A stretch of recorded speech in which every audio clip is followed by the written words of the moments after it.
T'aimer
Combien je n'ai rien de bon, je réclame ta grâce, je blanchirai mes robes par les sangs de l'agneau.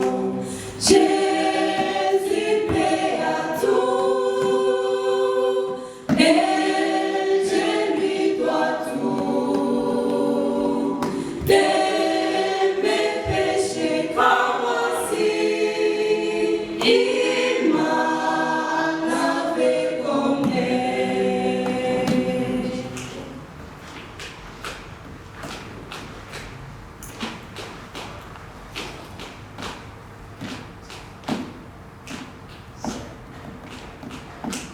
Yesu adongoli ponangai mabe katina masumube asukola kinga. Yesu adongoli ponangai mabe katina masumube asukola kinga. Amen. Amen. It's so wonderful, so wonderful love. God's love is so wonderful, God's love is so wonderful, God's love is so wonderful, wonderful love. Amen. Mungu wetu ni wa ajabu sana. Dieu est très merveilleux. Kazi anazozifanya ni za ajabu. Les œuvres qu'il fait sont inouïes. Kuishi yetu ni ya ajabu. Même notre fait de vivre, c'est merveilleux. Tunawasalimia nyote kwa furaha katika jina la Bwana wetu Yesu Nous Kristo. saluons tous dans le nom de notre Seigneur Jésus-Christ. Tulikuwa hapa majuzi, Nous avons été ici avant-hier. tuko tunaongea juu ya upendo wa Nous Mungu. sommes en train de parler sur l'amour de Dieu. Mbele tusonge mbele. Avant de continuer, Jana tulikuwa na konferanse biblike ya Injili huko ngambo njo wapi? Oziana. Asiana. Asiana. Hier, nous avions eu une conférence biblique là à Asiana. Kabisa tuliona mkono wa Mungu. Et certainement, nous avons vu la main de Dieu. Plus de 200 invités Zaidi ya waalikwa 200 walihudhuria mkutano, ils sont venus participer à la réunion. na vraiment tulisikia neno la Mungu, Et certainement, nous avons écouté la parole de Dieu. na tuliwainvite tena kurudia tena leo jioni. Et nous vous invitons encore aujourd'hui soir. Jioni tena tutakuwa kule Ce soir encore, nous serons là à Siana. kwa kuweza kushiriki pamoja Pour communier ensemble na watu wa Mungu. avec le peuple de Dieu. Mungu awabariki kwa maombi. Que Dieu vous bénisse pour vos prières. Na mpokee salamu za mzee Bulumba. Et recevez les salutations de l'ancien Boulou. Asubuhi amenambia niwasalimie katika Ce Bwana. matin, il m'a dit de vous saluer dans le Seigneur. Tunaendelea na somo yetu. Et nous continuons avec notre sujet. Tutafungua Biblia zetu. Nous allons ouvrir nos Bibles katika Mathayo 27. dans Acte 27. Oui. Mathayo. Matthieu 27. Mathayo 27. Matthieu chapitre 27. Tutasoma fasi ndefu. Ça sera une longue lecture. Na tutaheshimu wakati tuko tunasoma. Et nous allons respecter. Na tutasoma tunaikala sababu ni fasi mrefu. Nous allons lire étant assis parce que c'est une longue lecture. Mathayo 27. Matthieu chapitre 27. Mstari 27 Verset 27. Tutaenda tuko tunaruka kwa kukomboa wakati. Nous irons en sautant pour gagner le temps. Msomaji anze ku 27. 27. Ndipo askari wa liwali wakamchukua Yesu ndani ya praitorio, wakamkusanyikia kikosi kizima, wakamvua nguo, wakamvika vazi jekundu, wakasokota taji ya miiba, wakaiweka juu ya kichwa chake na mwanzi katika mkono wake wa kuume. Wakapiga magoti mbele yake, wakamdhihaki wakisema, "Salamu, mfalme wa Wayahudi."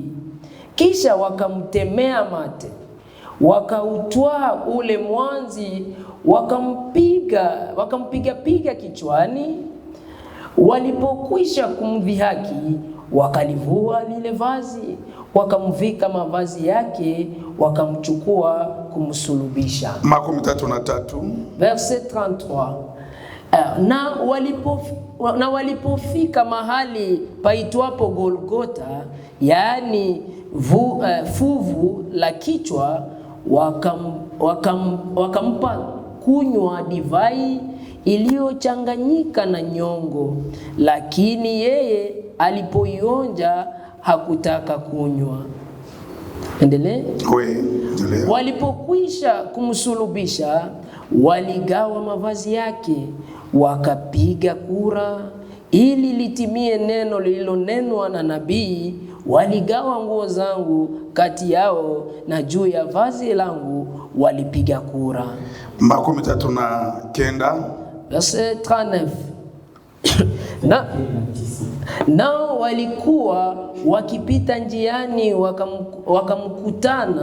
wakamtukana tafadhali, wakitikisa vichwa vyao wakisema, "Ewe mwenye kulivunja hekalu na kulijenga kwa siku 3, jiokoe nafsi yako, ukiwa ndiwe mwana wa Mungu, shuka msalabani." 45. Verset 45. Basi tangu saa 6 palikuwa na giza juu ya nchi yote hata saa 9. Na kama saa 9, Yesu akapaza sauti yake kwa nguvu akisema, "Eloi, Eloi, lama sabaktani?" Yani, Mungu wangu, mbona umeniacha? 48. 48. Mara moja wao wakaenda mbio, akatwaa sifongo, akaijaza siki, akaitia juu ya mwanzi, akamnywesha. Wale wengine wakasema, "Acha na tuone kama Eliya anakuja kumwokoa." 50. Sasa kanzi. Naye Yesu akiisha kupaza sauti tena kwa nguvu, akaitoa roho yake. Amina. Endelea mpaka 54. Jusqu'au verset 54. Na tazama, pazia la hekalu likapasuka vipande viwili toka juu hata chini. Nchi ikatetemeka, miamba ikapasuka, makaburi yakafunuka, ikainuka miili mingi ya watakatifu waliolala. Nao wakiisha kutoka makaburini mwao baada ya kufufuka kwake Yesu, wakauingia mji mtakatifu, wakawatokea wengi. Basi yule akida na hao waliokuwa pamoja naye wakimlinda Yesu, walipoliona tetemeko la nchi na mambo yaliyofanyika, wakaogopa sana, wakasema, "Hakika huyu alikuwa mwana wa Mungu." Amina. Amen. Tuinamishe vichwa vyetu. Inclinons nos têtes. Baba mpendwa wa Bwana wetu Yesu Kristo, Père bien-aimé de notre Seigneur Jésus-Christ, tunakuja asubuhi ya leo tukikumbuka siku ile pa Kalvari. nous venons ce matin nous souvenant de ce jour-là au Calvaire. Tunakumbuka ile asubuhi ambapo ulianza kuteswa, Nous nous souvenons de ce matin-là où tu as commencé à être maltraité mpaka walikufikisha kwenye mulima Golgotha. jusqu'à ce qu'on t'a fait arriver sur la montagne de Golgotha. Tunakumbuka yale mateso Nous nous souvenons de toutes ces souffrances. kwa kulipa deni ya zambi, En payant le prix du péché, kama vile kwaya imetoka kuimba. comme la chorale vient de chanter. Baba mpendwa, Père bien-aimé, tunakulomba utupatie maneno ya kuweza kuambia taifa lako. nous te prions de nous accorder les mots, les paroles qu'il faut pour dire à ton peuple. Tukuza jina lako Baba, Glorifie ton nom, Père, na utende kazi miongoni mwetu, et travaille au milieu de nous. utulinde chini ya damu, Garde-nous sous le sang, katika jina la Yesu Kristo, dans le nom de Jésus-Christ. amen. Amen. Katika upendo wa Mungu Dans l'amour de Dieu ambayo ilionekana kwetu, qui a été manifesté à nous, hatuwezi kusema upendo wa Mungu bila kusema Golgotha, nous ne pouvons pas parler de l'amour de Dieu sans pour autant parler de sababu Golgotha. ilitimilika pale Golgotha. Parce que cet amour a été accompli là à Golgotha. Tunataka kuzungumzia ile siku pa Calvaire. Nous voulons parler d'un sujet intitulé ce jour-là au Calvaire. Ukumbusho mkubwa. C'est un grand rappel.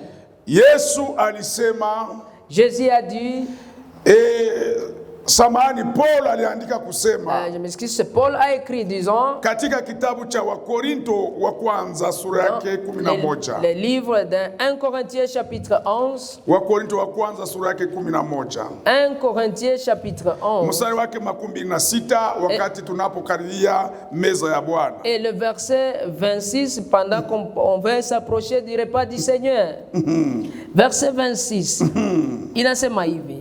Maana kila mulapo mkate huu na kukunywea kikombe hiki, mwaitangaza mauti ya Bwana hata atakaporudi. Amen. Amen. Nataka kwa jioni ya leo tuwakaribishe kwa ile siku pa Calvaire. Je vais ce matin vous approcher de ce jour-là au Calvaire. Kunakuwa mafete mbalimbali katika wanadamu. Il y a différentes fêtes parmi les hommes. Même hata huko Yerusalema, même là à Jérusalem, nao wako Wayahudi wako na mafete zao. Les Juifs ont leurs fêtes. Mais sikukuu, les grands jours, les grands jours ambao tunapaswa kukumbuka mu maisha yetu, que nous devons nous rappeler dans nos vies, haiko sikukuu zetu za mariage. Ce n'est pas nos jours de fête de mariage. Ijapokuwa kukumbuka haiko mbaya. Et pourtant se souvenir de ça, ce n'est pas mauvais. Haiko siku ya mariage. Ce n'est pas les jours du mariage. Haiko siku ya kuzaliwa. Ce n'est pas les jours de naissance. Haiko siku ya Noël. Ce n'est pas les jours de Noël. Tumesoma neno la Mungu. Mais nous venons de lire la parole de Dieu. Wakati tunakunywa kikombe. Lorsque nous prenons wakati tunamega mkate. Lorsque nous rompons le pain. Kwa ukumbusho ya kifo cha Bwana wetu Yesu Kristo. En nous souvenant de la mort de notre Seigneur Jésus-Christ. Nous nous souvenons de cette mort jusqu'à ce qu'il vienne. Ce jour-là au Calvaire. Upendo wa Mungu. L'amour de Dieu alionyesha ile siku pa Calvaire. Que Dieu a manifesté ce jour-là. Ni siku ya unabii. C'est un jour prophétique. Iliyotabiriwa na manabii. Qui avait été prophétisé par les prophètes. Ni siku kubwa kwa wale wote waliokombolewa. C'est un grand jour pour ceux-là qui ont été sauvés. Alléluia. Amen. Manabii walisema juu ya siku kuu. Les prophètes ont parlé du grand jour. Ile siku ile pa Calvaire. Ce jour-là au Calvaire. Ils ont précédé d'avance étant des prophètes, ils ont vu ces jours-là. Quand nous commençons avec le prophète Moïse, quand il a écrit les livres de la Genèse,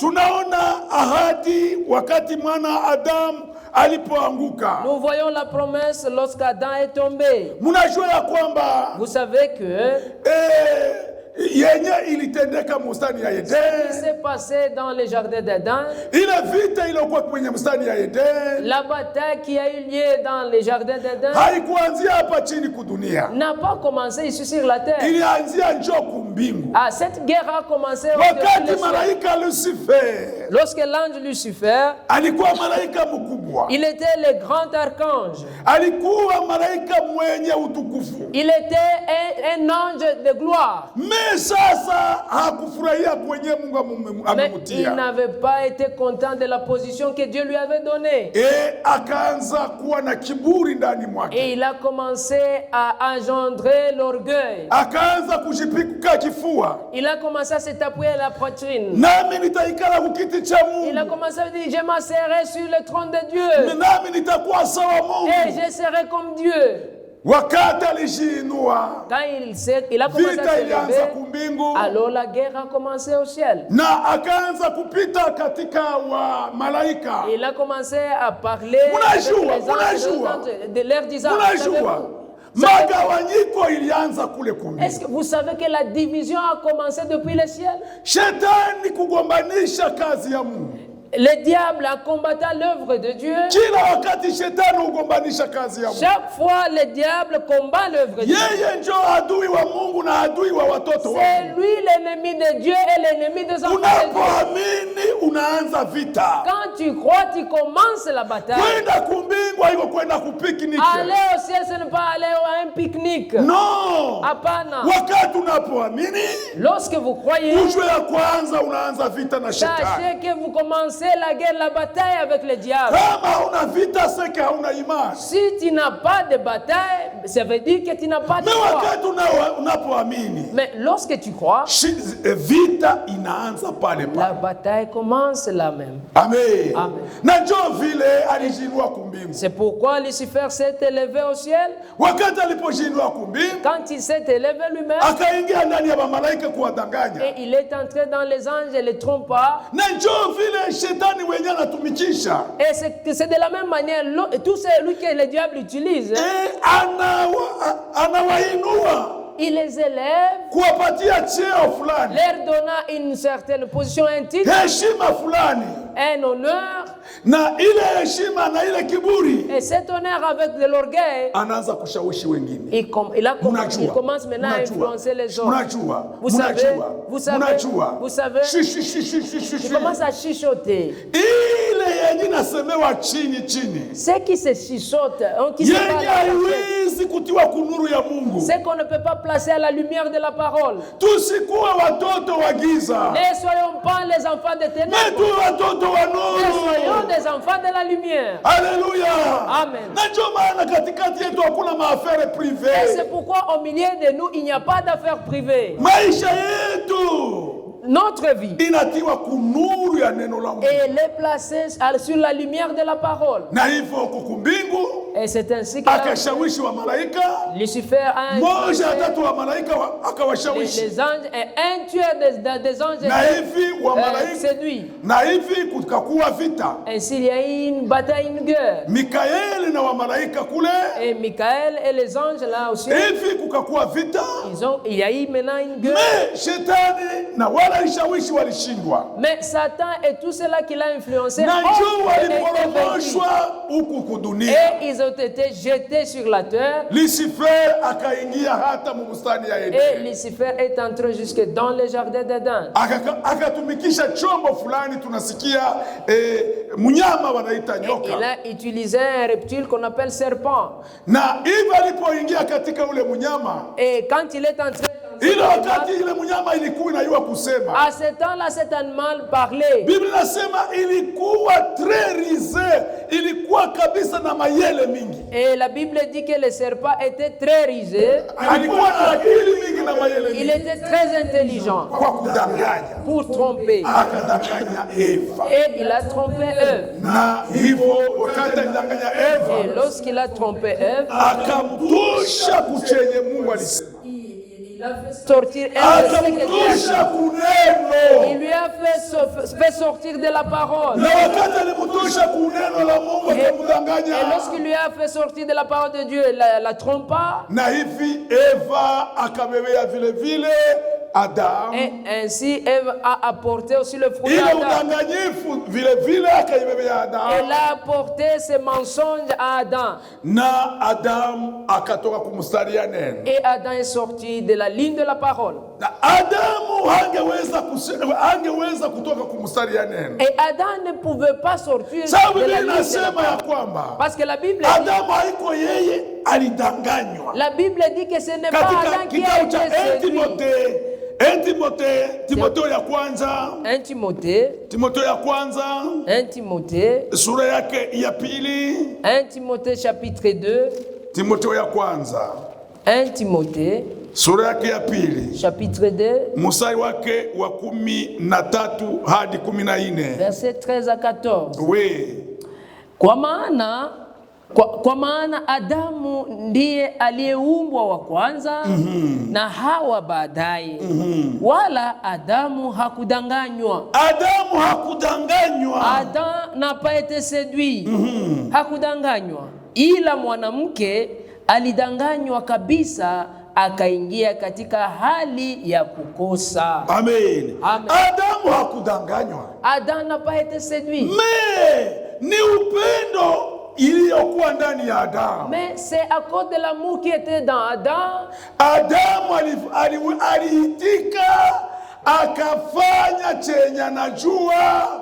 Et Adam a accepté de faire ce qu'il savait. Sababu alikuwa ameona ya kwamba Eva ametoka ndani ya Parce qu'il avait neno la déjà Mungu. vu qu'Ève est déjà sortie de la ligne de la parole. Adamu akaweza kukubali Et Adam a accepté na akaingia katika hali ya kuanguka, et il est tombé. na viumbe tangia ile wakati kiumbe mwanadamu kikatoka kumstari wa neno la Mungu. L'homme est sorti de la parole de Dieu. Na wakati atoka kumstari wa neno la Mungu, Quand l'homme est sorti de la parole de Dieu, wote wanaotokana na Adamu wanakuwa kondane. et tous ceux qui viennent d'Adam ont été Tunazaliwa tu kwa wenye Nous dhambi. naissons pécheurs. Tunazaliwa mauti iko ndani ya mwili. Nous naissons et la mort est dans le corps. Tunazaliwa usherati iko ndani ya hii Nous mwili. naissons et l'adultère est dans le corps. Tunazaliwa wivu iko ndani ya hii Nous mwili. naissons et il y a l'envie dans le corps. Tunazaliwa tuko wenye dhambi. Nous naissons pécheurs. Yobu anasema Job dit, chochote kilichozaliwa, yeyote aliyezaliwa na mwanamke, tout celui qui est né de la femme, maisha yake ni ya taabu na shida, sa vie est agitée na hakuna et kitu kizuri kinatoka de ndani mwake. souffrance. Et il n'y a rien de bon qui sort de l'homme. Daudi anasema, David dit, David dit, anasema il dit ya kwamba mama alinichukua katika dhambi, que ma mère m'a conçu dans le péché nilikomala katika et dhambi. j'ai grandi dans le péché. Tunazaliwa na uovu ndani mwetu, Nous naissons avec l'iniquité. na ndio maana tunapaswa kuzaliwa mara ya C'est pili. pourquoi il nous faut naître de nouveau. Tunazaliwa na mbegu ya neno la Mungu. Il nous faut naître de la sémence de la parole. Amena. Amen. Tunazaliwa na mbegu ya neno la Nous Mungu naissons de la sémence de la parole ili tupate kuitwa wana wa Mungu. pour que nous soyons appelés enfants de Dieu. Tunazaliwa na mbegu ya neno la Mungu. Nous naissons par la sémence de la parole. Neno la Mungu njoo mbegu. La parole de Dieu, c'est telle la sémence. Ndani ya ile mbegu muna uzima wa Mungu. Et dans cette sémence, il y a la vie de Dieu. Na tunapozaliwa na ile mbegu ya Mungu, Et lorsque nous naissons par la sémence ambayo de ni Dieu, neno la Mungu, qui est la parole de Dieu, tunapata uzima wa Mungu. nous recevons la vie de Dieu. Haleluya. Amen. Na njoo vile Et c'est ainsi, kama vile tulivyoona, comme nous l'avons vu, haiko sisi tulitafuta Mungu, ce n'est pas nous qui avons cherché, Mungu katika upendo wake mais c'est Dieu dans son amour. alienda kutafuta Adamu. Il est allé chercher Adam, disant, Adam, où es-tu? Mungu ndiye alitutafuta, C'est Dieu qui nous a cherchés. haiko sie tulitafuta Ce Mungu. n'est pas nous qui avons cherché Dieu. Ukitafuta Mungu hautamupata, Si tu cherches Dieu, tu ne bali vas pas le yeye trouver. anajifunua Mais kwako. c'est lui qui se révèle à toi. Haleluya. Amen.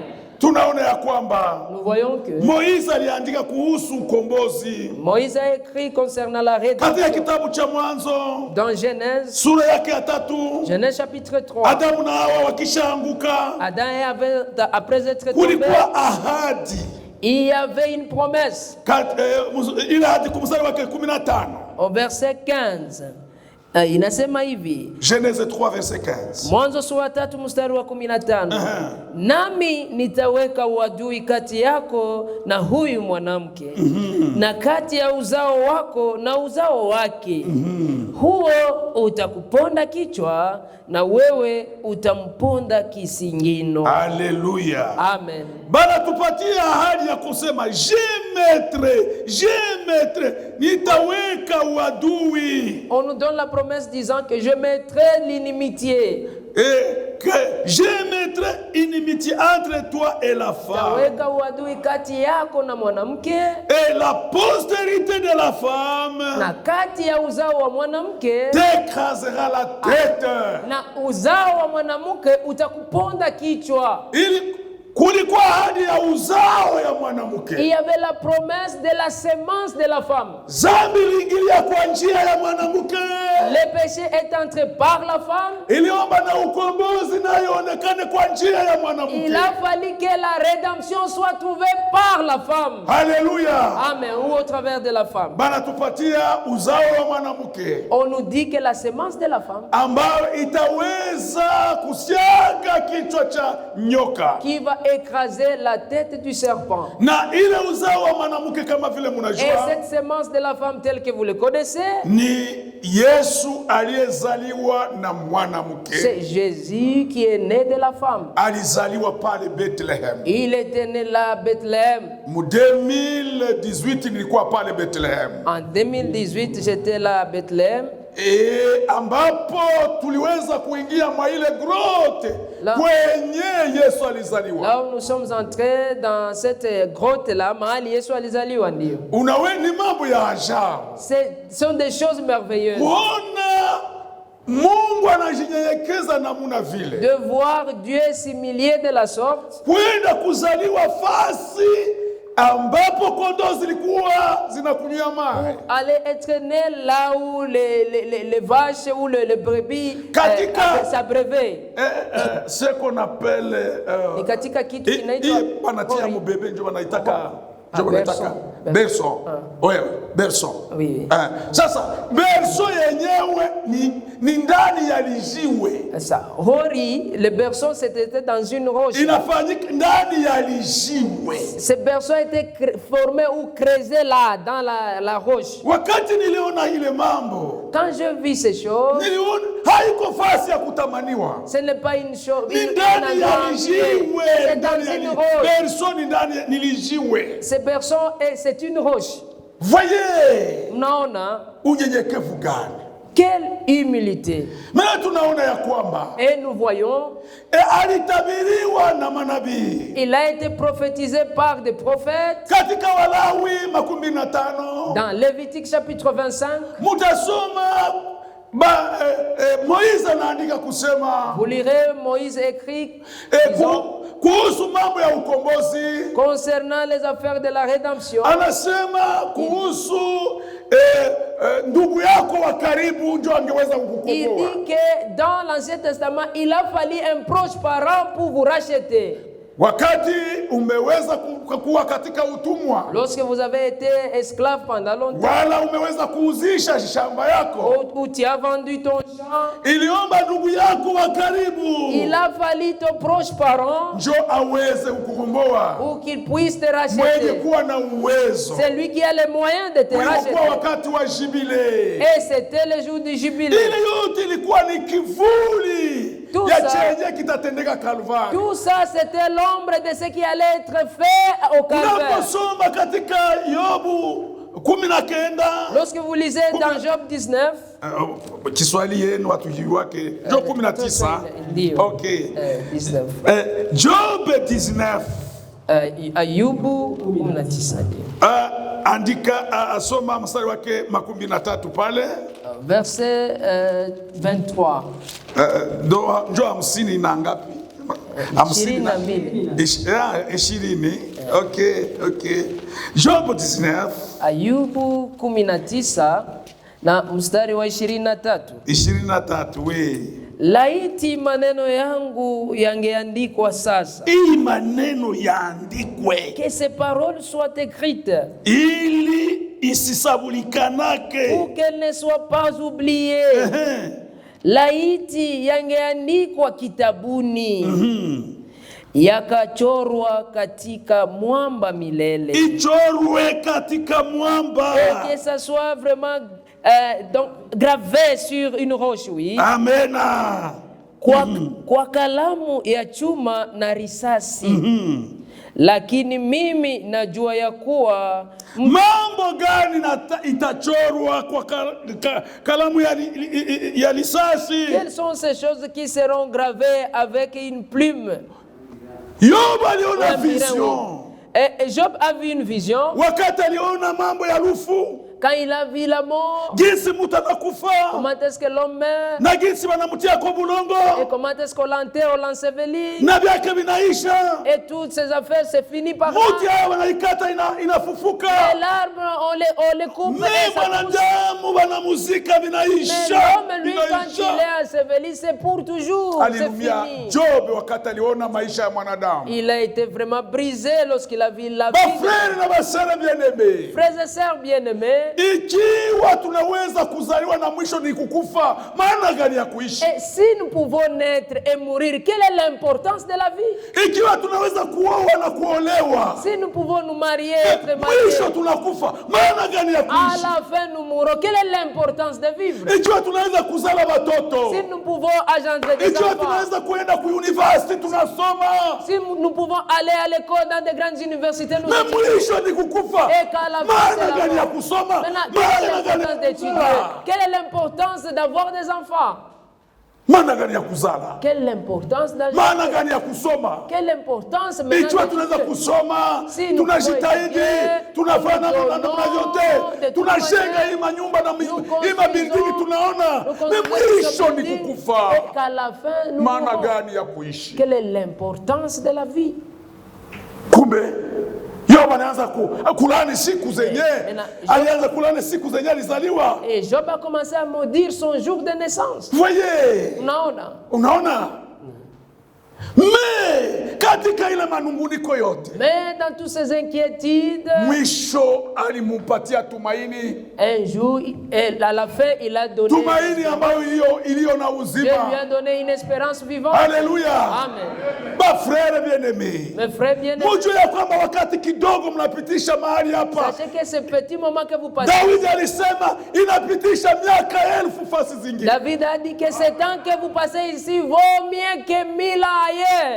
Kazi zetu zinakuwa na mafaa wakati tunaheshimu neno la Mungu. Et nos travaux ont de l'importance lorsque nous respectons la parole de Dieu. Maisha yetu hapa kudunia inakuwa ya bei wakati tunaheshimu neno la Mungu. Notre vie sur cette terre devient importante lorsque nous respectons la parole de Dieu. Wakati tunaliamini neno la Mungu. Lorsque nous croyons la parole de Dieu. Ya kuishi hapa kudunia.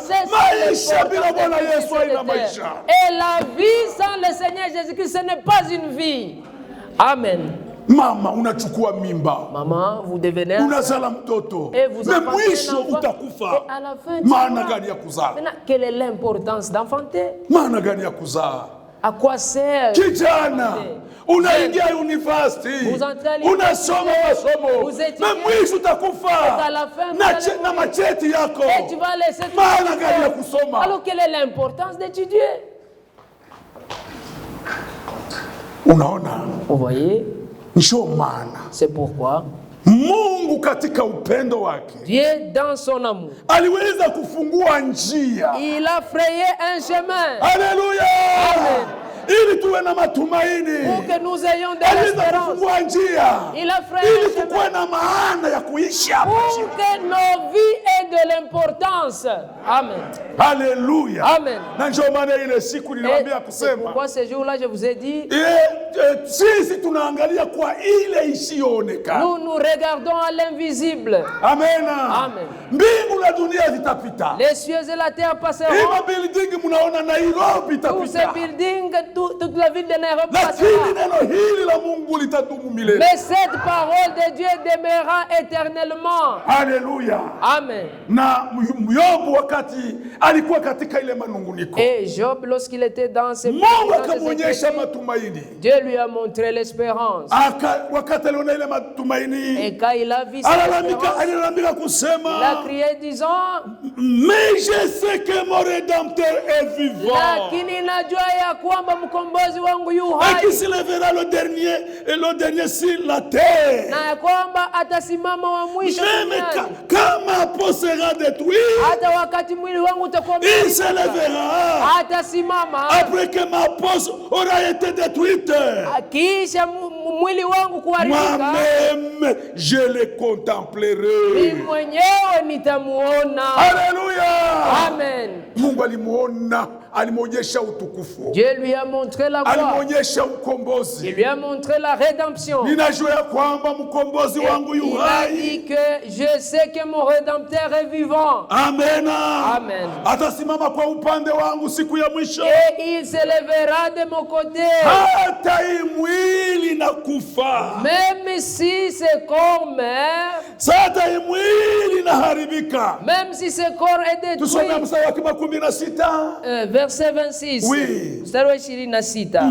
Na baada ya ngozi yangu kuharibiwa hivi, lakini pasipokuwa na mwili wangu, nitamuona Mungu. Amen. 17. Verset 27. Nami nitamuona mimi nafsi yangu, na macho yangu yatamtazama, Amen. wala si Hata mwingine. hii mwili Même kiharibika, si ce corps est détruit, mwili ya zambi, le corps du péché, mwili ya kifo, le corps de la mort, tunabeba mwili ya zambi, nous portons un corps de tunabeba péché. mwili ya Nous kifo, portons un corps de tunabeba mort. mwili ya kuoza. Nous portons un corps corruptible. Hivi si wote kila asubuhi tulinawa, Chaque hatungeweza matin, kufika nous sommes mbele ya lavés. wengine na Nous ne hatunawe. pouvons pas venir ici sans se laver. Unaona, Vous voyez? ni mwili ya kifo. Ukifanya Corps hivi mortel. Même si utaanza vous faites kuona ça, mavumbi. vous verrez même la poussière commencera à sortir. Vous voyez, Unaona?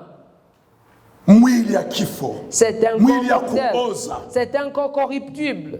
mwili ya kunuka. Un corps qui pue. Unaona? Qui sent mal. Unaona, Vous voyez? katika hii mwili mzaifu Mais dans ce corps faible, tunabeba utukufu ya Mungu. nous portons la gloire de Dieu. Paul anasema mwa Korinto, Paul dit dans 1 nous portons Corinthiens, ce trésor dans un vase de terre. anasema tunabeba hii hazina katika chombo cha udongo. Amena. Amen. Uzima wa milele, La vie éternelle, utukufu wa Mungu la gloire de Dieu, tunaibeba ndani ya mili ya nous mto. la portons dans ce Injili ya corps. uzima wa Même milele l'évangile de la vie éternelle, tunaibeba ndani ya mili ya udongo. nous le portons dans ce vase de terre. Haleluya. Amen. Mungu apewe sifa. Que Dieu soit Na loué. ndio maana Yobu alisema, Et c'est pourquoi Job a dit, si macho ya mwengine, et non pas les yeux macho d'un autre, yangu, mais mes yeux ingawa hii d'avant. mwili taoza, Même si ce corps macho est yangu détruit, itamuona. mes yeux verront le Seigneur. Unaweza kujiuliza, Tu peux te demander kama mtu ataoza tena macho yake muone? comment quelqu'un sera, bon, son corps va se corrompre et Frère il verra bien-aimé. Dieu. Bien-aimé, Wakati tunatoka katika mwili hii, lorsque nous quittons ce corps, wakati tunatoka katika mwili hii lorsque nous quittons na ce tuko corps, na mbegu ya Mungu, neno ayant lake, la semence de Dieu, sa parole, hii mwili inaingia mavumbi, ce corps entre dans la poussière, lakini nafsi zetu zimeokolewa mbele ya Mungu. mais nos âmes sont sauvées devant Dieu. Ile siku tutaonekana, Ces jours-là, nous serons vus. hata tunakuwa balikulunguza ndani ya nyumba, même si tu avais été brûlé dans une maison, hata ulizama mulake Victoria, même si tu étais noyé dans le lac Victoria, ile siku ce utaonekana. jour-là, tu seras là. Haleluya! Unaweza kusema namna gani? On peut te demander comment. Zamani walikuwa kuko kujenye walikuwa wanaita cliché. Avant, il y avait des Banakupiga clichés. picha, On te prenait une banakupatia photo, photo yako, on te donne ta photo, banabakiana na cliché négatif. on reste avec les clichés. Les clichés. Oui. Maintenant, wakati una photo yako inapotea, Maintenant, lorsque tu perds ta photo, maintenant ungeweza kwenda kuireklamer. alors, tu peux aller chercher, réclamer ta photo. Unaenda kuangalia photographe, Tu peux aller, tu renvoies le anaangalia photographe, mukliché, va dans son cliché. wakati anapata cliché yako, Maintenant, quand il trouve na les photo yako ton cliché, inaonekana il tena. trouve aussi ta photo encore. Na si hata email inakuwa Et détruite. nous aussi, même si c'est corps, Cliché zetu ziko kumikono ya Mungu. nos clichés sont entre les mains de Dieu. Sura zetu ziko kumikono ya Mungu. Nos visages sont entre les mains de Dieu. Haleluya! Na ndio maana Yobu Et anasema c'est pourquoi je macho yangu itamuona, mes yeux les si verront macho ya mwengine. et non pas les yeux de l'autre. Wakati aliona ukombozi, Lorsqu'il a vu la rédemption, aliimba nyimbo za il wokovu, a chanté les cantiques. alishaa du salut. furaha. Il a été rempli de la joie. Amen. Amen.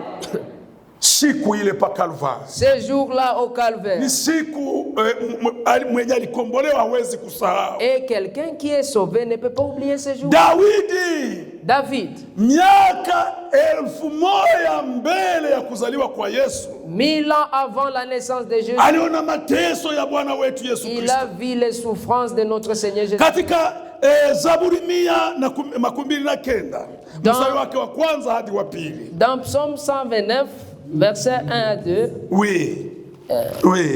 Zali, 129 mstari wake wa kwanza hadi wa pili. Psaume 129, versets 1 à 2. Mara nyingi wamenitesa tangu ujana wangu. Israeli na aseme sasa. Mara nyingi wamenitesa tangu ujana wangu, lakini hawakuniweza. Wakulima wamelima mgongoni mwangu. Aliona mgongo wa Bwana wetu Yesu Kristo jinsi balilima. Il a vu comment est-ce que le dos du Seigneur Jésus-Christ a été labouré, oui. Oui. C'est ça. Oui. Wamefanya mirefu mifuo yao. Amen. Ils y ont tracé de longs sillons. Yes. Donc mgongo yangu balifanya mituta. On a tracé des sillons sur mon dos. Munaya mituta. Vous connaissez les sillons? Na muna banafanya mituta ya bulongo. Ah, comme on fait des tas de sable. Oui. Okay. Oui. Bali mituta. On a fait des tas sur mon dos. Aliona jinsi Yesu Kristo alipigwa. David a vu comment Jésus était frappé. Mpaka mugongo yake balilima. Jusqu'à ce que son dos a été labouré. Aliona ile fimbo ya Kirumi. Il a vu cette verge romaine. Ile fimbo ya Kirumi. Cette verge romaine. Ambayo ilikuwa na matawi 9. Qui avait 9 branches, oui. Na inakuwa na misumari, et à la inakuwa na fin, machuma. il y avait des crochets. Bali muchapa. On lui a frappé. Et quand on lui frappait un coup, ça sortait avec de la chair. Et le sang coulait. Oui. Il a vu les souffrances de notre Seigneur Jésus. 1000 ans avant la naissance de Jésus. Et Esaïe 800 ans avant la naissance de Jésus. Il a vu les souffrances de notre Seigneur Jésus-Christ.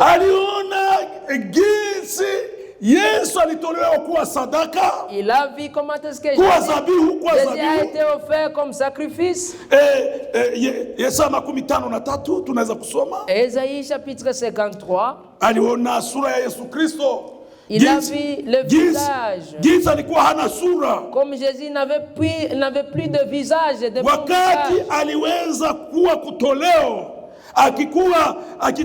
Wakati alipokuwa zabihu, lorsqu'il a été les sacrifices, alikuwa hana sura. il n'avait pas de figure Mstari wake wa 3. pour attirer les Yesu regards. aliona na Yesu hayazaliwa Bethlehem. Avant la naissance de Jésus là à Bethléem. Oui. Verset 3. Alizarauliwa Alizarauliwa na kukataliwa na watu. Mtu wa huzuni nyingi. Huzuni nyingi. Ajuaye sikitiko. Alikuwa na huzuni nyingi. Na kama mtu ambaye watu humuficha nyuso zao. Frère, mnajua frère, vous savez, en français on dit l'angoisse. Mtu wa mateso, hein? Yes, mateso. In English banasema namna gani l'angoisse? Sorry? Anxious, yes, I think. Oui. Mtu wa huzuni, anxious. Oui. L'angoisse. L'angoisse. Yani, mtu wa huzuni tu. Unajua? Vous savez, uende kujitolea, le fait d'aller s'offrir, na benye unajitolea hawakujali. Et c'est là pour qui tu t'offres, ils sont vraiment bon, inconsidérés, oui. Hawakujali, unajitolea, hawakujali. Ils s'en fichent. Si hatukumujali. Il dit, ils n'ont fait de lui aucun cas. Ni sawa mzazi, unazala batoto. C'est comme un parent, vous engendrez des unajua gisi uliteseka kuzala batoto. Vous savez comment est-ce que vous avez souffert pour engendrer ces enfants. Mais unaona wanafanya mabaya. Mais vous voyez, ils commencent à commettre de mauvaises choses. Unajaribu kurekebisha. Et vous essayez un peu. Hawajali na wewe. Ils sont hawajali na wewe. Unakuwa na angoisse. Là tu as l'angoisse, de l'angoisse en toi. Batoto hawakuconsidérer. Les enfants ne te considèrent plus. Unajiuliza niliolewa juu ya nini? Tu te demandes pourquoi je m'étais marié. Niliolewa juu ya nini? Pourquoi je me suis marié? Donc unakuwa na angoisse. Et vous avez de l'angoisse. Naye alikuwa na angoisse. Il avait aussi de l'angoisse. Nasikita. Merci beaucoup. Asante. Interprète, merci beaucoup. Alikuwa na sikitiko. Et il avait de l'angoisse. Na ndio maana kwenye bustani ya Getsemane. Et c'est pourquoi dans les jardins de Getsemane, aliweza kulia machozi mpaka jasho ilimutoka kama damu. Et il a pleuré jusqu'à ce que le sueur a coulé comme du sang. C'était de l'angoisse. C'était de l'angoisse. Wakati anakuwa zabihu. Quand il est devenu le sacrifice. Mais benye anakuwa zabihu hawamshali. Les gens pour qui il s'offre, ils et c'est de la même manière que ça est aujourd'hui. Mais les pharisiens et les sadducéens lisaient les livres de Moïse. Ils étaient très religieux. Mais ils étaient indifférents. Et c'est ainsi. Les gens sont plus religieux. Quand vous leur parlez de la parole de Dieu, ils sont indifférents. Mais ils se contentent d'être dans leur religion ou dénomination. Et c'est pourquoi le frère Branham nous dit daimoni mubaya sana kuliko madaimoni zote. Le plus grand démon de tous les démons, c'est le démon religieux. Pepo ya kidini. Il est 7 fois méchant que d'autres démons. Iyo ndo pepo muovu kuliko pepo zingine zote. 7 fois. Iko mara 7 kuliko pepo zingine zote. Pepo ya kidini. Les démons religieux. Et les gens veulent être des religieux. Chanter. Veulent adorer. Mais lorsque vous leur parlez de la parole de Dieu, vivre la parole de Dieu, ils sont indifférents. Mais nous, mais nous, Dieu nous a fait grâce. Amen. Amen. De nous ramener à cet évangile éternel. Cet évangile qui a commencé à Jérusalem. Pour que nous ayons la vie de notre Seigneur Jésus-Christ. Esaïe a vu ses souffrances.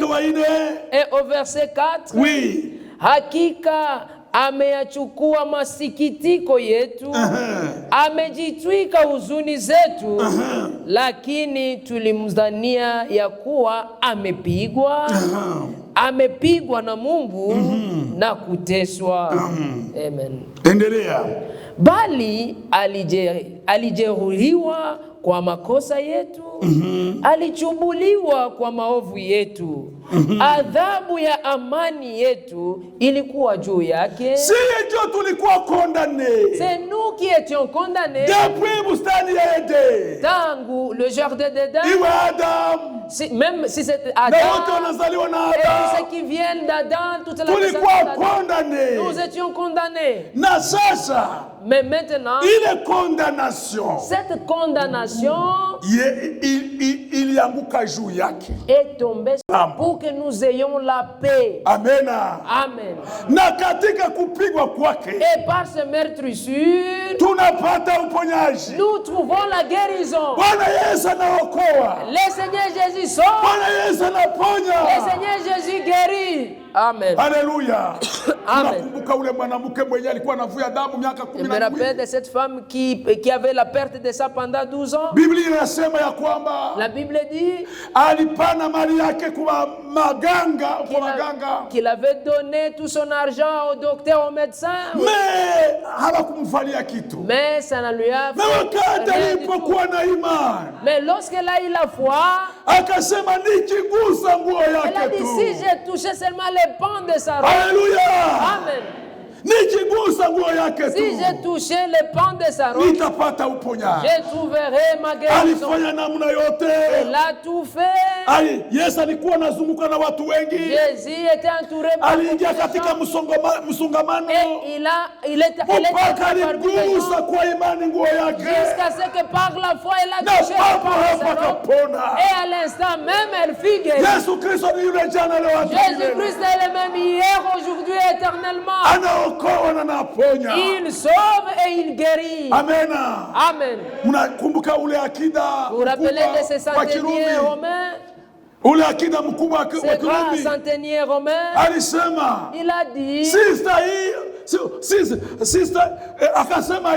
alisema hivi, il a dit ceci: mimi niko akida mkubwa, moi je suis le grand naongoza centenier, majeshi. le grand général, je conduis Nikiwaambia les à armées. droite, à droite. Si je leur dis allez à droite, ils partent à droite. Donc, nikiwaambia Et si je leur dis à gauche, left, left, allez à gauche, ils right, vont à gauche. right.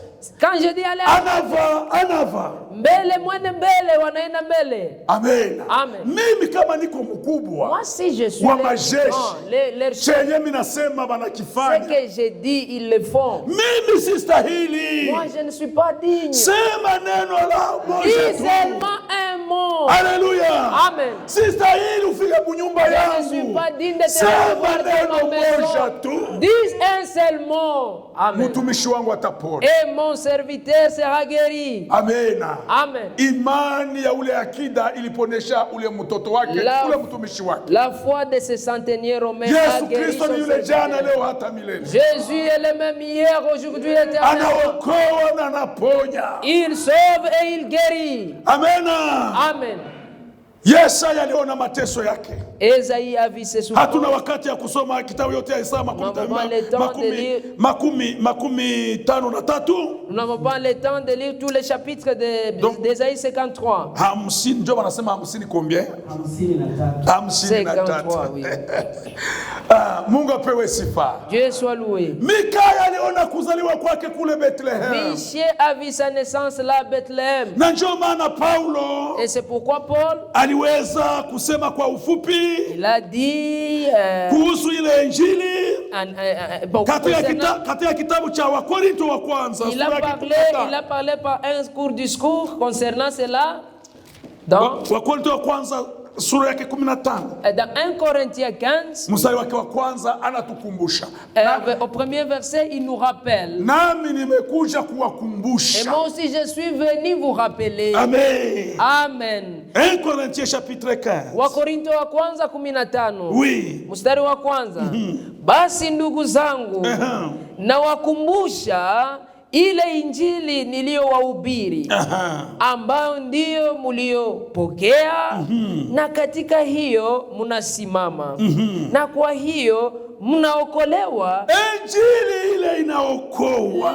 Cet évangile sauve. Mukikamata munamuna muliohubiriwa. Mais à condition que vous le reteniez tel qu'il a été Isipokuwa annoncé. vile munaamini bure. Autrement vous auriez cru en vain. Imani nje ya injili ni imani ya bongo, ni imani ya bure. Une foi en dehors de l'évangile, c'est une foi vaine. Watu wanasema nabii alisema, Frank Les gens alisema, disent Frank yeye a dit, le alisema, prophète a ni dit. mzuri. C'est bien. Mais injili, Mais l'évangile, sababu ndio inatupatia maisha ya Kristo. c'est l'évangile qui nous donne la vie de Christ. Amena. Amen.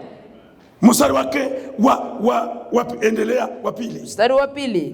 Na kwa hiyo mnaokolewa ikiwa mnayashika sana maneno niliyowahubiri. Isipokuwa hivyo mtakuwa mliamini bure. Tatu.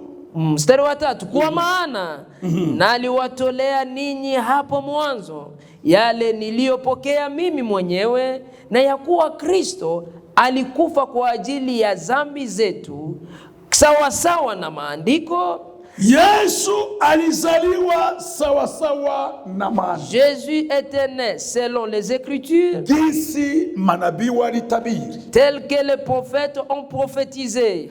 Yesu alikufa sawa sawa na maandiko. Jésus est mort selon les Écritures. Alikufa kwa ajili ya dhambi zetu. Il est mort pour nos péchés. Amena. Amen. Kwa ajili ya dhambi zetu. Pour nos péchés. Alifanyika kuwa dhambi. Il a été rendu péché. Na ndio maana unasikia sawa anakalia sauti, Eli Eli lama sabakthani. Et c'est pourquoi vous entendez lorsqu'il a crié à haute voix, Eloi Eloi lama sabakthani. Mungu hawezi kushiriki na dhambi. C'est-à-dire, Dieu ne peut pas s'associer au péché. Wakati alitolewa, Lorsque alifanywa kuwa dhambi.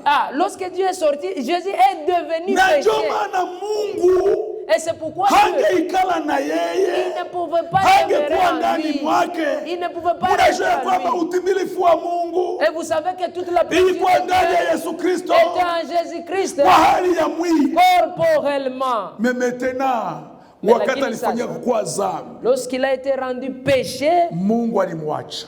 Dieu l'a quitté. Mungu akamwacha. Dieu l'a quitté. Eli Eli lama Et il sabakthani. a dit, Eloi, Eloi. Mungu hawezi shiriki na dhambi. Dieu ne peut pas s'associer Wakati tuko communier muzambi, avec les péchés. Lorsque nous sommes dans les Mungu péchés, hawezi shiriki na shida. Dieu ne peut pas communier avec nous. Wakati tuko muzambi, Aussi longtemps nous sommes dans les péchés. ni wakati tunamkaribia, C'est uniquement lorsque nous nous approchons ni de Dieu, wakati tunajitambua, nous nous reconnaissons. na njoo Roho wa Mungu naye anapata Et c'est nafasi. là que l'Esprit de Dieu trouve de la place. Amen. Amen. Alifanywa kuwa dhambi. Il a été Na njoo rendu vile wa Korinto péché. wa pili Et c'est ce que dit sura yake ya 5 2 Corinthiens 5, Biblia, ushuhuda wa maandiko. le témoignage des Wakorintho wa Écritures. pili sura yake ya 5 mstari 21. 2 Corinthiens 5 verset 21. Oui. Inasema hivi. Yeye asiyejua dhambi alifanywa kuwa dhambi kwa ajili yetu. Ili sisi tupate kuwa haki ya Mungu katika yeye.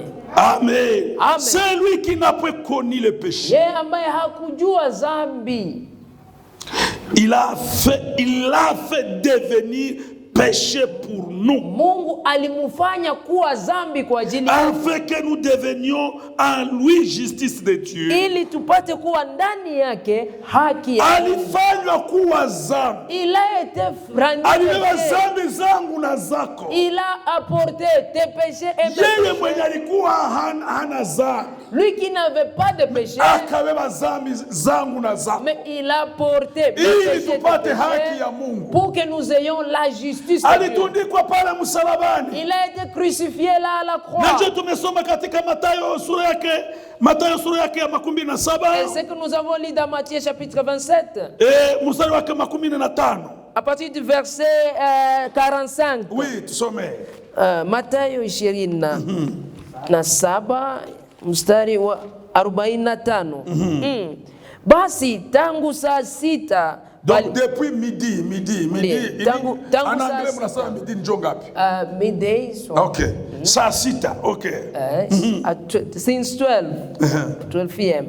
Basi tangu saa sita palikuwa na giza juu ya nchi yote hata saa 9. Frère, ndugu, Yesu alibambwa msalabani. Jésus a été crucifié. Bali mubamba na saa 3. On lui a crucifié, c'était c'était à 9h, oui. Et maintenant tangia saa 6. Maintenant depuis 12h. Wakati ilipofika saa 6. Lorsque ils étaient arrivés à 12h, et jua ikakatala kuwaka. Le soleil a refusé d'éclairer. Kukakuwa giza. Et il y avait de peste ténèbres. Wakati ilipofika saa 9. Et lorsque c'était maintenant 15h, na kama saa 9, Yesu akapaza sauti yake kwa nguvu akisema, Eloi, Eloi, lama sabachthani. Iko nateseka kwenye msalaba. Il était en train de souffrir à la croix. Mpaka alifikia kutoa roho. Jusqu'à ce qu'il a rendu l'esprit. Alibeba taji ya miba. Il a porté la couronne d'épines. Alibeba laana yetu. Il a porté nos malédictions. Kama vile Wagalatia anatuambia kwa Wagalatia sura ya 3 mstari wake wa 13. Comme Galates chapitre 3 verset 13 nous le dit. Oui. Some Wagalatia sura 3 mstari wake 13. Nasema hivi. Kristo alitukomboa katika laana ya Torati, kwa kuwa alifanywa laana kwa ajili yetu. Amena. Amen. Alifanywa laana kwa ajili yetu, kama vile malédiction pour nous. Alaaniwe yule anayebwamba msalabani. Il est écrit qu'il soit maudit celui qui est pendu sur la croix ou au bois. Alibeba laana yangu na yako. Il a porté ma malédiction. C'est pourquoi nous ne croyons pas à la malédiction. Nous ne croyons pas à la malédiction. Notre malédiction, Jésus l'a portée là au Calvaire. Amen. Mais toi, tu vas vers les devins. Tu vas chez les féticheurs. Pour que je sois marié. Toi, on a mis pourquoi tu ne peux pas être marié. Ça, c'est du paganisme. Nous, les chrétiens, nous ne croyons pas aux malédictions. Nous, nous sommes les enfants de bénédiction. Comme notre père Abraham. Et Dieu a dit pour te bénir, toi et toute ta postérité. Toi et toute ta postérité derrière toi. Je maudirai celui qui te maudira. Et la postérité qui est Jésus-Christ. Il a porté à Jésus-Christ nous recevions la bénédiction.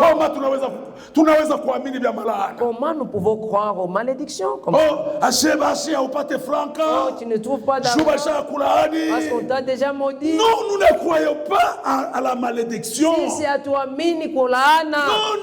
Non. Hapana. Nous sommes les enfants bénis. Sisi ni watoto waliobarikiwa. Alléluia. Amen. Tumebarikiwa ndani ya Yesu Kristo. Nous avons été bénis à Yesu Kristo. Zote si watoto ya Mungu. Toutes les bénédictions pour nous les enfants de Dieu, nous les retrouvons en Jésus-Christ. Et en dehors de Jésus-Christ, il n'y a pas de bénédiction. Toutes les bénédictions des enfants de Dieu se trouvent par la foi dans la parole de Dieu. Alléluia. Amen. Par le Calvaire. Là au Calvaire, il a vaincu toute la puissance. Colossiens chapitre 2. Colossiens chapitre 2. Oui. Verset 13. Mstari wa 13. Nanyi mulipokuwa mumekufa kwa sababu ya makosa yenu na kutokutahiriwa kwa mwili wenu, aliwafanya hai pamoja naye, akiisha kuifuta ile haki iliyoandikwa ya kutushitaki kwa hukumu zake. Haleluya. Iliyokuwa na uadui kwetu, Amena. akaiondoa isiwepo tena. Haleluya. Akaigongomea msalabani. Pale msalabani, Là à la croix, condamnation yote ilikuwa juu yetu. toute la condamnation qui était sur nous, Sheria ilikuwa inatukondane. et la loi, l'acte qui nous Na condamnait, msalabani mais là à la croix, aliweza ile sheria akaipasula. cet acte qui nous condamnait a été déchiré. Amena. Amen. Na pale msalabani, Et là à la croix, aliweza kuiklue. il a cloué. À la Haleluya. croix. Amen. Mstari 15. Verset 15.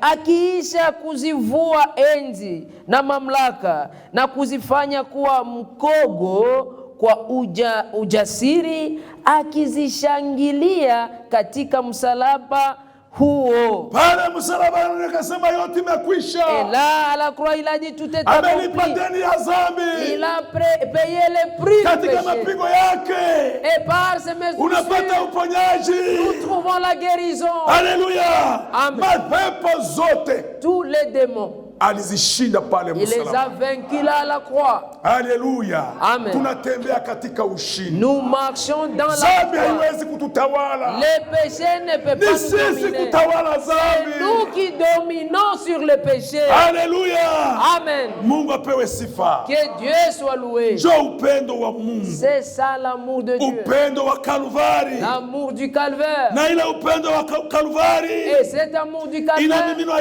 ndani mwetu kwa njia ya Roho Mtakatifu. est répandu dans nos cœurs par Warumi le 5 mstari wake wa Saint-Esprit. 5. Romains chapitre 5 verset 5. Warumi 5 mstari wake wa 5. Oui. Romains 5 verset 5. Oui. Na tumaini halikatishi tamaa, kwa maana pendo la Mungu limekwisha kumiminwa katika mioyo yetu kwa njia ya Roho Mtakatifu tuliyepewa sisi. Amen. Amen. Roho Mtakatifu Le Saint-Esprit, anamimina c'est lui qui upendo wake répand l'amour de ndani Dieu ya roho zetu. dans nos cœurs. Pale msalabani Là à la croix, alitosha uadui. il a enlevé l'inimitié.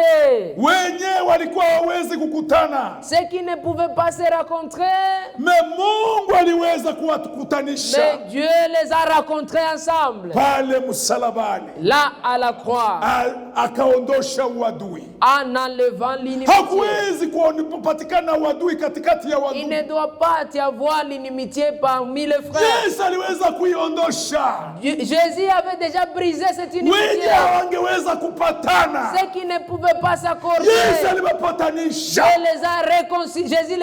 Alléluia. Amen. Alléluia. Amen. C'est la vérité. Ni kweli. C'est la Ni vérité. kweli. Wenye hawezi kukutanisha, Ceux qui ne pouvaient pas se rencontrer, Yesu aliwapatanisha Jésus les a kwa njia ya réconciliés msalaba. par la croix. Wakati hauwezi kujipatanisha na ndugu yako, Aussi longtemps tu ne peux pas te ni réconcilier kusema avec ton unafanya frère. msalaba wa Yesu Kristo bure. C'est-à-dire tu rends la croix de Jésus-Christ vaine. Hakuwezi kuwa adui mimi na ndugu Il yangu. ne doit pas y avoir l'inimitié entre moi et mon frère. Jamais et jamais. Kamwe. Damu ya Yesu Kristo Le sang de Jésus-Christ imetuosha. nous en lavait. Damu ya sababu bila kumwanga damu hakuna ondoleo la Parce que dhambi. sans effusion du sang, il n'y a pas de pardon de péché. Ndio vile sheria iko C'est ce que inasema. disait la loi. Na ndio maana damu ilipaswa Et kumwagwa c'est pourquoi le sang devait être versé. ili tuondolewe dhambi. Pour que les péchés nous soient Hapo traités. msalabani Là, à la croix, tulishasamehewa. nous avons été pardonnés. Amen. Haleluya. Amen.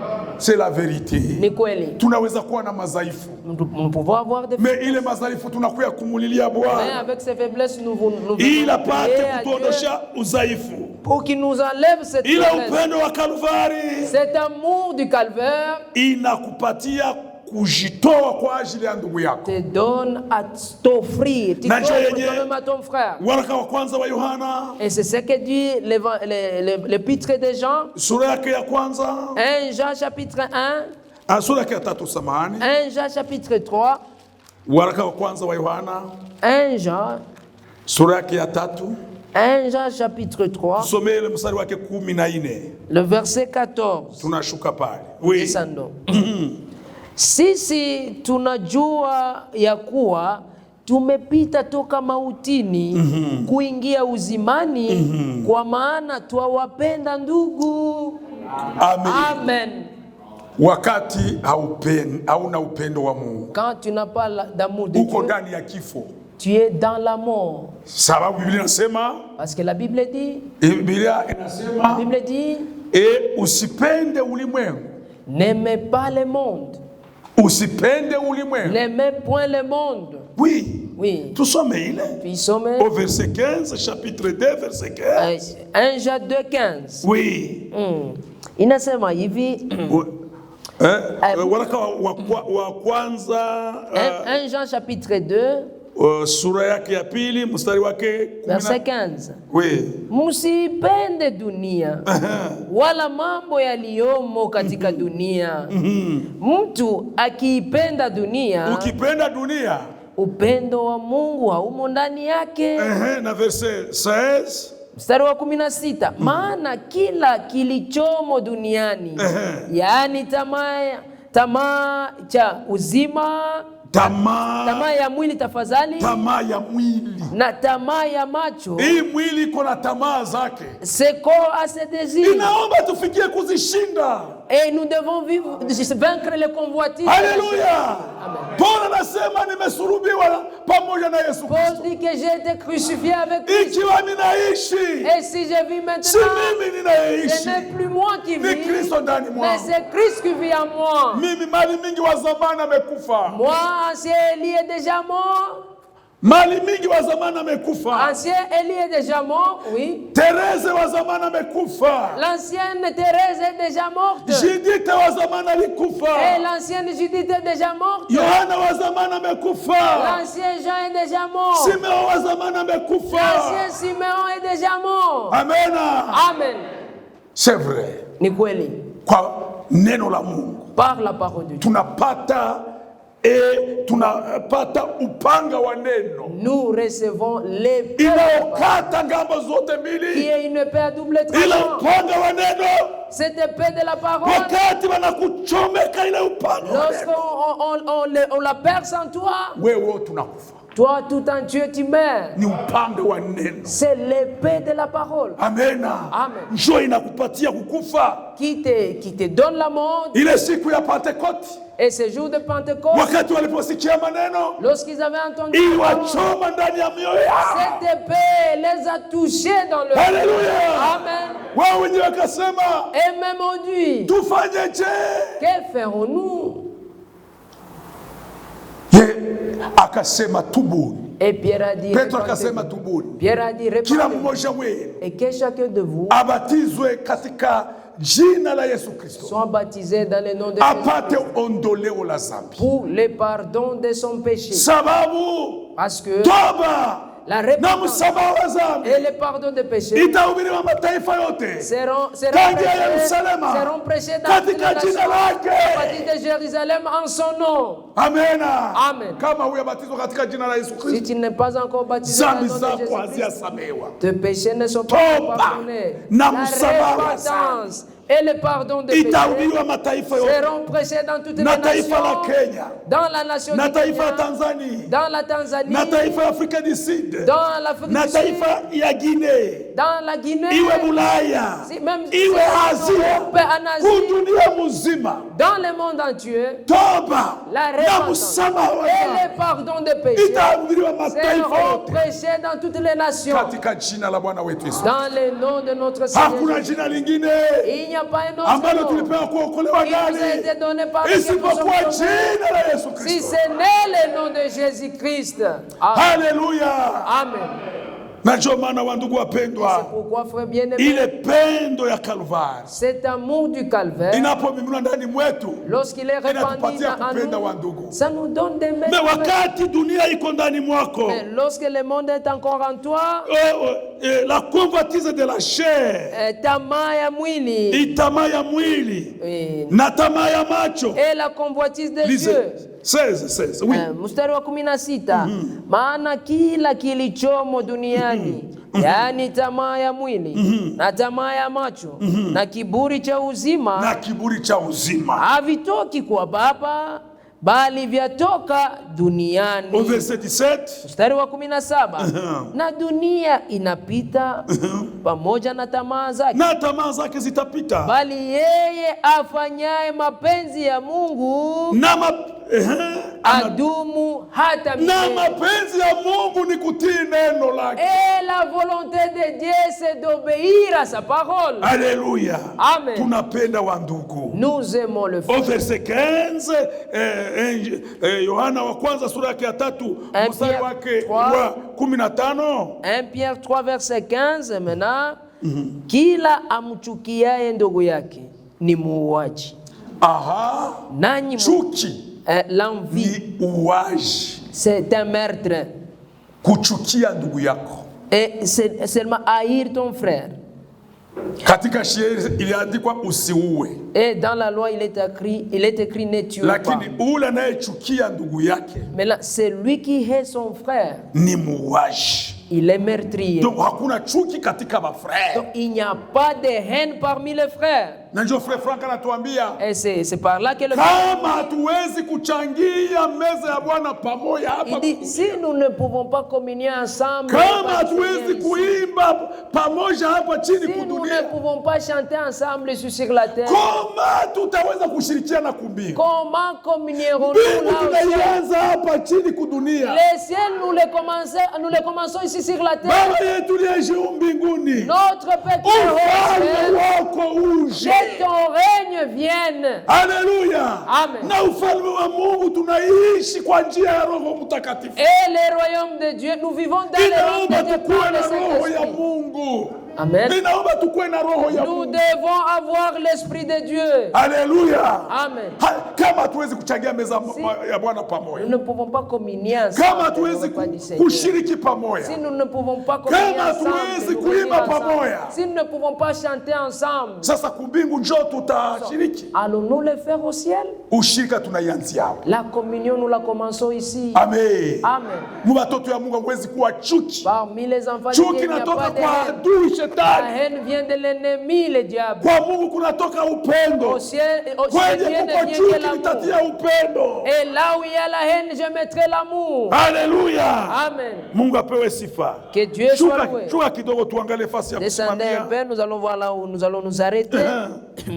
Nanyi mnajua ya Oui, kuwa oui. kila muuaji hana uzima wa milele ukaao ndani Mwenye kuwa yake. na chuki hana uzima wa milele. Celui qui a la haine n'a pas de vie éternelle. Verset 16. Mstari wa 16. Katika hili tumelifahamu pendo kwa kuwa yeye aliutoa uhai wake kwa ajili yetu. Imetupasa na sisi kutoa uhai wetu kwa ajili ya ndugu. Njoo kuwa Mkristo. Donc c'est ça devenir Jinsi chrétien. alivyojitoa kwa ajili yetu. Comme il s'est donné lui-même pour nous. Na si maisha yetu. Et nous, notre vie, Tuitoe kwa ajili ya wandugu. nous devons la donner pour les frères. Alijitoa kwa kutuokoa Il sisi. s'est offert lui-même pour nous sauver. Na si tujitoe kwa ajili ya wandugu. Et nous aussi donnons-nous, offrons-nous nous-mêmes pour les frères. Amen. Amen. Hapana wandugu kuzozana. Pas de conflit, de querelles parmi les frères. Bandugu kuchukiana. Frères qui se haïssent. No et non. Hapana. Adui wetu ni mmoja, ni shetani. Nous avons un seul ennemi, c'est le diable. Yeye njo banamuita diable. Celui qu'on appelle le diable, oui. Diable, c'est lui qui met le sens de... Donc, on a troublé. Usumbufu. Amen. Amen. Wakati munakuwa troublé, Wakati mnasumbuliwa, muyue kama c'est diable. sachez que c'est le diable. Wakati jamaa bibi na bwana munakuwa troublé, Lorsque la famille, le mari et la femme vous êtes troublés, muyue kama shetani amebaingilia. sachez que le diable est déjà entré dans votre camp. Amen. Amen. Wakati mkanisa mnakuwa trouble, Lorsque dans l'église il y a du trouble, mwe kama shetani ameingia, sachez que le diable y est entré. hali yake ile trouble.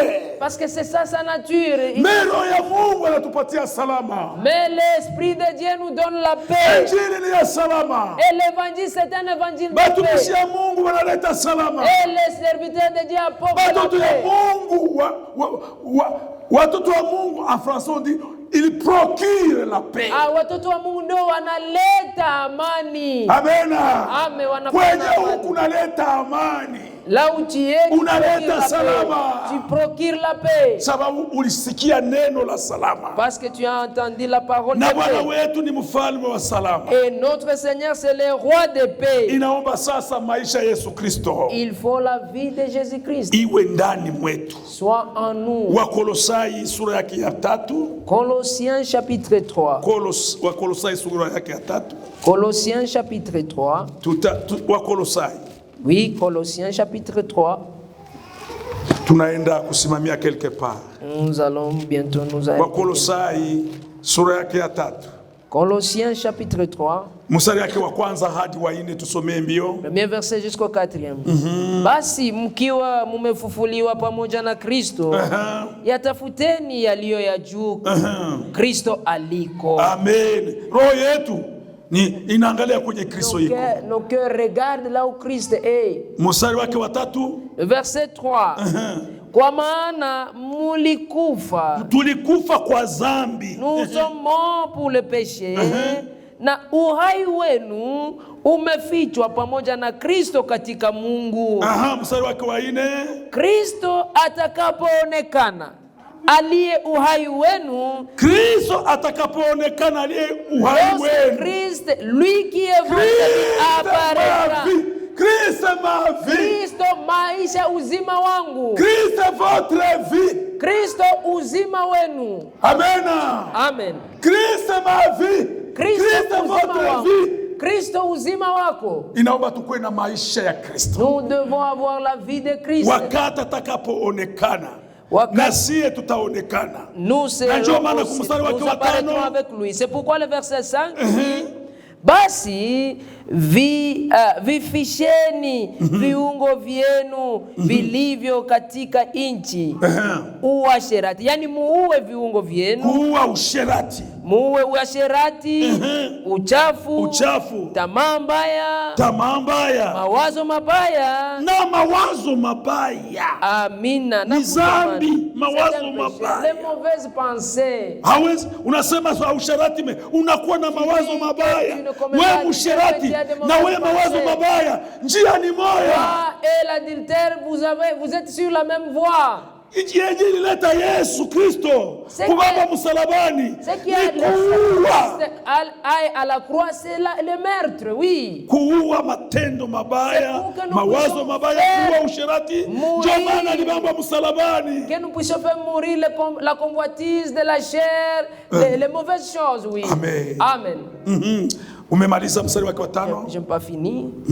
Tamaa mbaya, mawazo mabaya na kutamani ndiyo ibada ya sanamu. Bwana apewe sifa. Que le Seigneur soit loué. Wandugu wapendwa, mes frères bien-aimés, tuna ahadi kusema, nous avons la promesse qui dit Bwana Yesu le Seigneur Jésus atajifikisha kanisa lake lui-même va se présenter une église sans ride, sans irrépréhensible, étant sainte et glorieuse.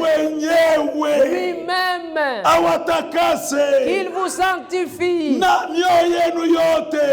que votre cœur, vos âmes, et vos corps, tout notre être, que lui se le fasse à nous. Et c'est lui qui le fera. C'est lui qui a commencé l'œuvre. Il est fidèle. Ayez confiance en lui. C'est lui qui va faire arriver à la fin. kama alianza na S'il wewe, a commencé avec toi, atamaliza na wewe. il achèvera avec toi. Mais kama kwanza na Mais wewe, s'il n'a pas commencé avec toi, mais kama ataweza kumaliza na wewe? comment achèvera-t-il avec toi? Alianza na upendo, Il a commencé avec l'amour. atamaliza kazi yake na Il upendo. va achever son œuvre avec l'amour. Haleluya! Amen. Na ndio maana Et c'est pourquoi, wandugu wapendwa, mes frères bien-aimés, tuishi maisha ya Bwana wetu Yesu. vivons la vie de notre Seigneur Hauwezi kuwa Jésus-Christ. ulifika Kalvari Tu ne peux pas être venu au calvaire ubakie tena yule yule, et rentrer les mêmes, ou rester les msherati, mêmes. msema bongo, Adultère, menteur, escroc, mwizi, mwizi, mkorofi. mkorofi. Unaishi maisha ya kikorofi, Vous vivez une vie maisha ya d'escroquerie, vichorochoro, une vie vraiment cachée, en désordre. maisha nje unaonekana, mais usiku unakuwa mwingine. Pendant la journée, tu es visible, mais la nuit, tu fais autre chose. Quitte ces choses. Mtoke ndani ya mambo yale. Haleluya. Amen. Tumtazamie pale Kalvari. Regardons-le là au calvaire. Ndio chenye amefanya pale Kalvari. C'est ce qu'il a fait là au Bwana calvaire. wabariki kwa maneno Que haya. le Seigneur vous bénisse par ses Ndani paroles. ya jina la Bwana wetu Yesu. Dans le nom du Seigneur Jésus-Christ. Haleluya. Amen. Haleluya. Amen. Tuinamishe vichwa vyetu. Inclinons nos têtes. Asifiwe. Alléluia. Asifiwe. Asifiwe. Asifiwe. Wakati tunaimisha vichwa vyetu, Nous inclinons nos têtes. je, kuko yule ambaye hayabatizwa katika maji mengi ndani ya jina la Yesu Y Kristo? a-t-il quelqu'un qui n'est pas encore baptisé dans beaucoup d'eau au nom de Jésus-Christ? Sababu batizo nayo inaondosha dhambi, Parce que le baptême, na dhambi ni kutokuamini. et les péchés, c'est l'incrédulité. Na dhambi ni kutokuamini maneno ya Mungu. Les péchés, c'est l'incrédulité face à la parole de Dieu. Mais Yesu anakuita. Mais Jésus t'appelle. Toba na msamaha wa dhambi ni katika jina la Bwana wetu Yesu Kristo. La repentance et le Ubatizo wa kweli katika maji mengi wakiita jina la Yesu Kristo. Et le vrai baptême, c'est dans beaucoup d'eau en invoquant le nom du Seigneur Jésus. Hiyo ndio siku Mungu amefanya kwako. C'est Hiyo siku ya neema. pour toi, c'est Hiyo siku ya kubaliwa na Mungu. c'est le jour d'être agréé par Dieu. Kuna miongoni mwetu mwenye hayabatizwa katika maji. Au milieu de nous, il y a Akamata kusidia simame. baptisés qui prennent la décision. Maji ni tayari na ngoni tayari. L'eau est prête et les habits Asa sont prêts. pata ubatizo wa maandiko. Il sera Ubatizo wa baptisé mitume. bibliquement, Ubatizo wa kibiblia. les baptêmes apostoliques, les baptêmes bibliques. Katika jina la Yesu Kristo. Dans le nom de Jésus-Christ. Nani yule? Qui est celui? Wakati tunaita alianza Pendant mkutano, que nous appelons le président du culte. sote pamoja Tous ensemble, tutaomba Mungu nous allons prier. atupatie maisha ya Bwana wetu Yesu Qui Kristo, nous accorde la vie de notre aondoshe kiulimwengu ndani mwetu, qui l'autre la mawazo mabaya na tamaa mbaya, penser les mots. maisha ambayo si ya neno la Mungu, La vie qui n'est pas la vie de la maisha parole. ya chuki, ya kutoe, ya kukosa salama na amani, Une vie de ndani ya roho paix et de zetu, sécurité dans nos cœurs. maisha ya makelele, Une vie de querelle au hayo gonfle. imani ya ugomvi, Et aiondoshe ndani mwetu. l'autre, Sote tuombe rehema tous yako. ensemble prions la Na miséricorde Mungu de Dieu. atubariki. Et que Dieu, Tutaomba sote nous pamoja. allons tous prier. Mungu awabariki. Que Dieu vous bénisse. Tutaomba. Nous allons prier.